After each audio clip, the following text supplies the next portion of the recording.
Dwarpscafés binnen zoend de middeleeuwen al het moetingsplak van meesken. Poppen dat had ze een functie van reizigers en toeristen die er een kop koffie of een bak te ooi krijgen kunnen. Maar de uitbaters van zo'n café had Sint-Wurg dreig om rond te komen. Het gaat gewoon best slecht met de dwarpscafés. Alle dwarpscafés hebben het moeilijk. Er zijn vaak wat te volle verschenningen in het dorp. En ja, de dwarpscafé is er dan één van. Ja, en mensen kiezen dan toch vaak voor hun eigen clubgebouw of hun eigen verenigingsruimte. En eigenlijk is zo'n dwarpscafé er dan een beetje de dupe van. Want dat wordt net altijd zien als het echte ontmoetingspunt meer. Want er zit vaak een ondernemer nog op. De oerhiet stiep het dwarpscafé meestentijds net omdat die het zucht als een commercieel bedrijf. Een café zou meer maatschappelijke functies krijgen maar te vinden knossen.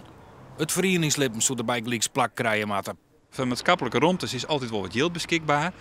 Nou, die combinatie zie je wij eigenlijk. Hè? Dat is op die manier zoals naar zo'n café.